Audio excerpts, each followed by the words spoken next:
This is a protracted tale. Sorry, I had to vent. I married my ex-wife when we were young, to cut a long story short. We were married for 6 years after dating for 10. In 2014, I discovered that she had been having an affair. She joyfully returned after an appointment one morning and informed me that I would soon become a parent a third time. Up until this moment, I had been aware of it for a few months, and it sickened me.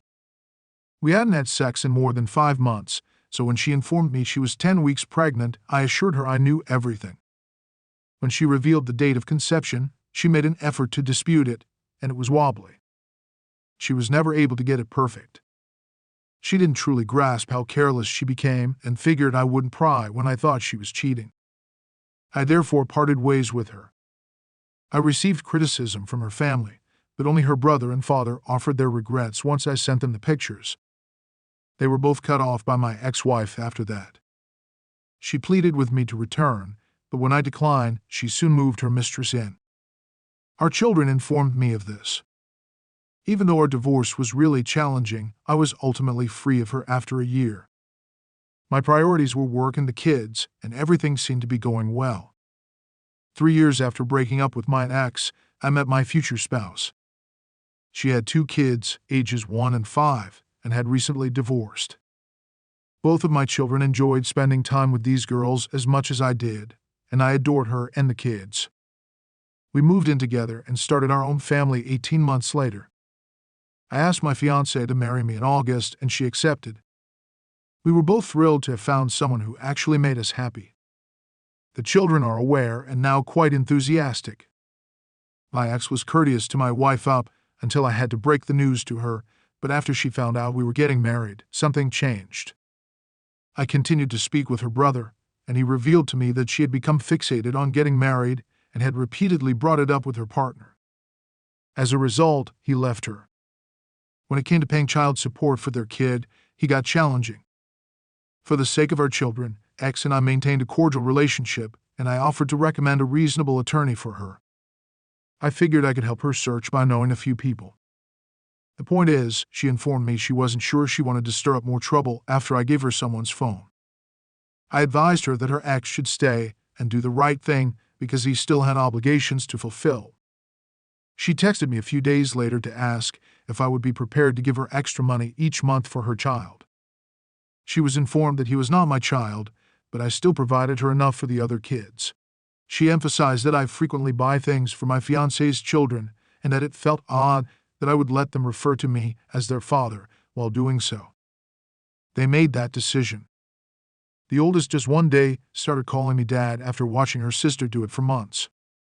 The youngest was still small and didn't understand. She never met her biological dad's second story after a year. I caught my wife, 29, who is a woman, cheating on me, 29, once more. Why do I wonder if I'm still sane? Greetings to all. This is my first post, and because I don't currently have access to any platform that allows me to express myself in this way, I simply wanted to share, get some feedback, and scream. I therefore sincerely appreciate each and every one of you for choosing to read and express your open-minded opinions. Background: my wife and I have 2 lovely daughters under the age of 4. We are both 29 years old.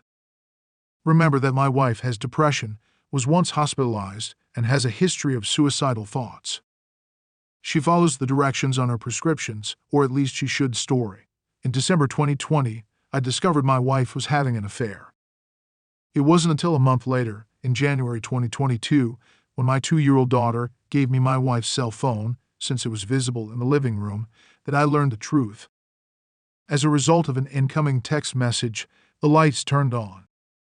As soon as I picked up the phone, I saw the text message that said, "I love you." The name sounded familiar. My heart sank when I realized it was one of her close friends. Not just from that message, but also from earlier messages that were sent and received. I was overcome by feelings of rage, outrage, disappointment, and melancholy. I found it hard to comprehend. I was going through what I would consider a nightmare. What is this? I questioned my wife as I approached her with her phone. What is happening? I'm not even kidding when I say that she asks, "Why are you even looking at my phone?" I became much more enraged after that. She said something that I couldn't believe. She didn't express regret until after we had finished talking. But now that I think about it, the fact that I had to prod her to apologize suggests that she wasn't genuinely sorry. Even yet, that is not at all how I would behave if I were in her shoes.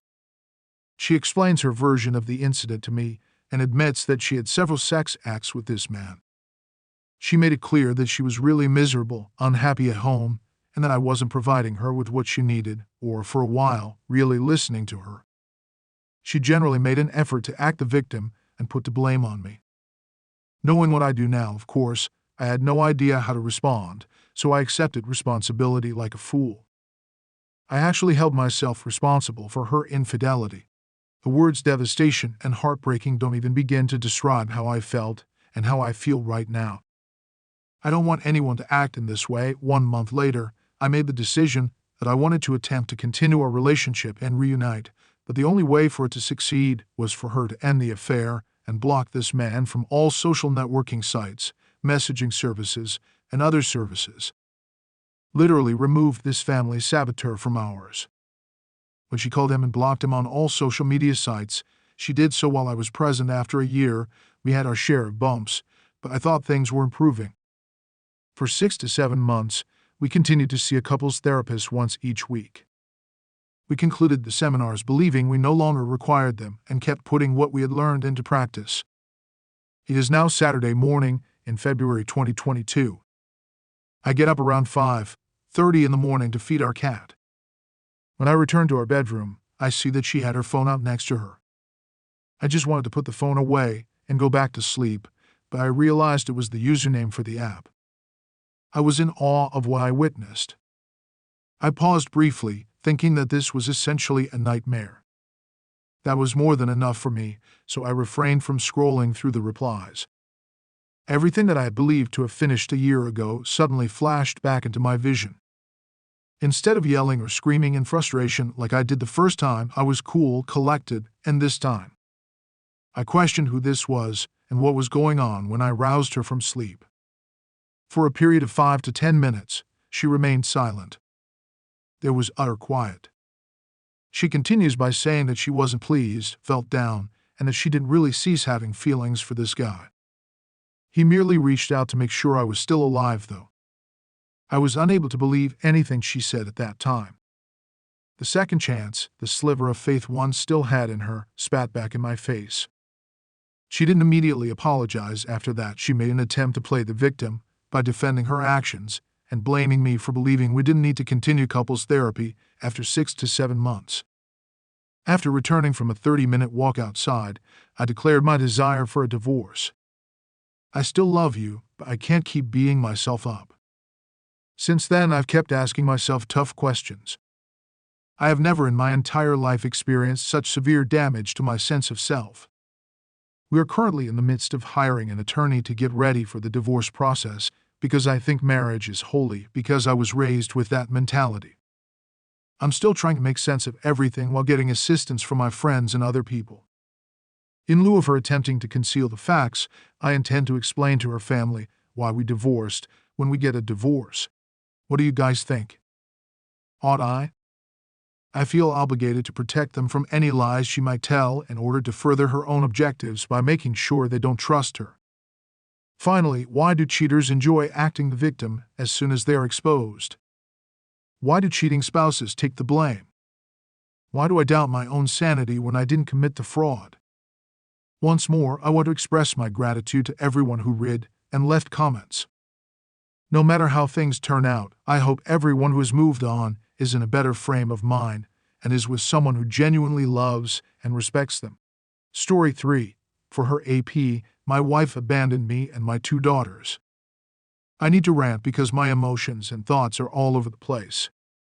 In summary, my wife abandoned me and my 2 young girls, both under the age of 4, without saying goodbye, leaving a note, sending a text, or even picking up the phone.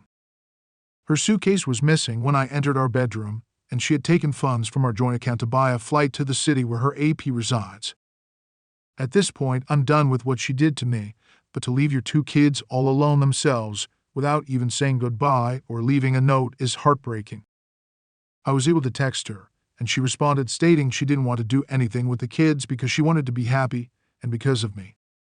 She was mentally worn out by the life she was leading. She treated our kids like total trash, showing them no respect at all. Naturally, I suppressed my rage so that I could remain steadfast for my 2 children who needed me more than ever. I adore them both, and I would never abandon them in that condition. It amazes me that my wife holds me responsible for everything. I'll keep being the best father I can be and work with them to develop into people who won't repeat their mother's mistakes or harm others in the future. Anyway, I already have a lawyer and a date scheduled for handling the divorce and child custody issues. I want to make sure she has no visitation privileges and never again interacts with my children. She doesn't have the right to randomly swoop into their life anytime she wants to. I just wanted to say here how much I detest these individuals. I'm grateful